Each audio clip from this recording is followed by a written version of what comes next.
Hi there. This is, maybe you've heard this before.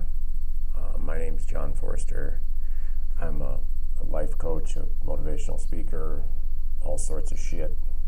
Just also a regular dude. And this is where I talk about, things and stuff. And today I'm going to talk about blowing things out of proportion in your mind and how we look at things, like when we have an event, or when someone's going to an event or something, or you're going to an event, or you're dreading an event, or you're looking at an event and you're saying, oh my God, I don't fucking want to go to this, whatever it is, birthday party, wedding, bar mitzvah,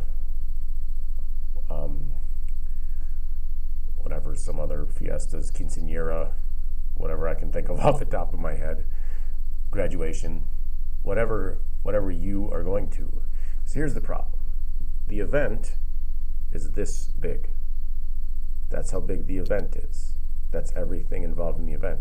We like to make the event this big in our heads, and we blow it out of proportion, and we do it with everything because we have been taught to be afraid. And we have been taught to live in a fear state and live in our heads and constantly overthink everything. We have been taught that overthinking is the only way to cause anything, and we are trying to figure out our shit while overthinking our shit. Like if you have a big decision and you want to do something, let's say you want to get a divorce, okay? You can never, if this happens, I'll be ready. If this happens, I'll be ready. No, you have to do it. You're never going to be ready to do it until you do it. And then when you do it, there's this just sense of weight lifted off of you. And you're like, oh my God, look at this. I feel so much better. So we like to blow things out of proportion in our heads and make things up. What if my daughter goes to college and gets pregnant? What if my daughter becomes a heroin addict? What if? Worrying about it and projecting it onto everything in your life is only going to make it worse. It's not going to make your daughter not become a heroin addict. Not that I'm saying it's okay to be a heroin addict, but literally don't tell your 12-year-old daughter, if you don't listen to me, you're going to be a heroin addict. Because guess what, Debbie? She's going to be a heroin addict. If you say things like, I don't know. I can't even think off the top of my head of shit that people say to their kids. That's terrible. And I know that you're coming at it from a place of love. I know that you're coming at it from a place of trying to help them. But they have to make mistakes. And they have to fuck up. And they have to not have you in their fucking ear telling them what they're doing wrong every 3 seconds. Because you're not helping. You're just nagging. And that's not good. That's not good. So then they are getting the circle in their head that is blown out of proportion. Instead of teaching them that they can have a tiny circle and there's nothing to worry about and everything will be okay. Because it's all going to work out for you, for them, for everyone in your life. Because the point of this life isn't to fix everyone else around you and worry what everybody else thinks and care what the neighbors are thinking. The point of this life is to live it and to take care of your own shit and all your insecurities and all of the things that you have done and not forgiven yourself for, or had done to you and not forgiven yourself for. You are worth it. You are amazing. You are exceptional. And you are currently probably blowing something out of proportion in your life at some point. We get into a state of insanity and nothing can bring us down.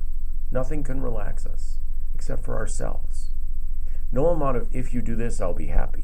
Why can't my daughter just make me happy? Why can't I just do this? Why can't I just be like this? Why isn't it like this? Because that's not the way it is. The point of this whole thing is to deal with the things that are triggering you.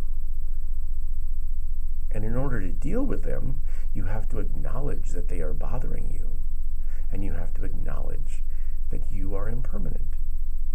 And you have to acknowledge that you are not perfect. And you can be wrong. And you can be right. And that's okay. It's okay to be wrong. And it's also okay to be right. And it's also okay to change. Because that's all life is. And if you don't want to change, that's fine. Life will change for you. You cannot force someone to change. You can make yourself change. You can look at a situation and say, well, I'm not going to blow that out of proportion. You're making a mountain out of a molehill is what my father always said, because that was the, go-to fucking term, I guess. But that's what it is. You are doing that. But you want somebody else to change that for you, and that's not possible.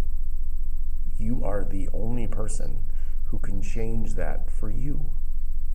You are the only person that can change your frown into a smile, your depression into happiness, your sadness into joy. You are the only person who can do that for you.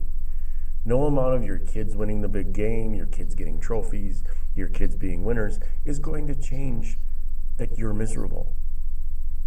You're just going to create miserable children. And that's not okay. That's no fun. Your kids don't want to be miserable. And then they're going to go out and hopefully fix their shit. But who knows? Maybe it's time for you to fix your shit. And it's really hard at first. And it's really hard to be like, well, that was my fault. I did that. I treated that person like shit. I did that. 15 years ago, I was the one who treated you like crap. It's really hard to say those words. It's really hard to acknowledge that you are the problem. And you are blowing the circle out of proportion. No one else is blowing the circle out of proportion except for you. You are making things up in your head because that is what we do, because you are trying to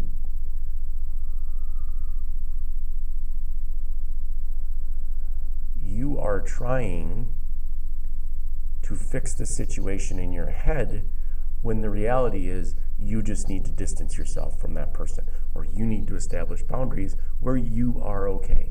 And you say, I'm not going to that thing because I don't want to be there. Or you say, wow, I'm not going to do that because I'm not comfortable. Or you say, wow, I'm really upset that you've had 17 girlfriends over the course of the last 5 years while we were married.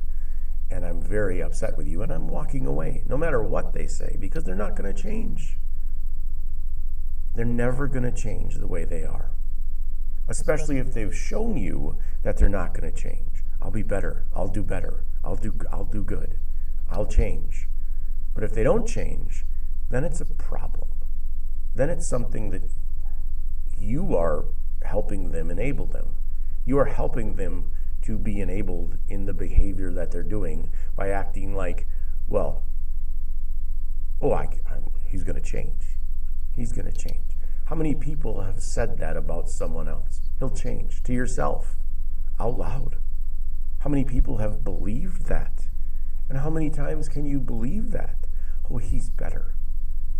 Because you're breaking your back trying to make him better? Or, oh, she hasn't yelled at me this week. Because you're doing everything possible to make her happy? Because you're the one trying to fix everything? For what? It's not like your kids don't see what's going on. All you're doing is creating another generation of people who make the circle bigger in their head. And that's all we're doing. You're doing, I'm doing, everyone has done it. Everyone has continued the patterns of insanity that they were taught, until you realize that you don't want to continue those patterns of insanity, until you want to start making the circle smaller, or until you want to start making every day grateful and every day beautiful. Because if you put out beauty into the world, you'll get beauty back. If you put put out hate and fear and anger, you'll get it back, and it'll spread. It'll spread like wildfire. You want to be hateful and spiteful? Maybe you should figure out why. What happened to you? Unless you had a traumatic brain injury, and then I understand, and that's okay. But if you are still capable of thinking about your actions and realizing that your actions are the cause for your happiness, you will realize how much happier you are. Because your brain isn't telling you anything that you aren't feeding it, because that is how your brain works. Your brain works like a giant sponge. So if you feed it joy and positivity, you'll get joy and positivity, and the world will start working for you. If you feed your brain hate and anger, you will get more hate and anger. So let's try, over the course of however long this takes, to make the circle smaller. Because when we don't have any life left, we're going to realize that the circles weren't really that important. And that is important, to realize how important you really are. Thank you for listening. Always like, comment, subscribe, check out my other videos, all that fucking shit. If you got any comments, sweet, they're negative, that's about you. You have a beautiful day. I will talk to you later.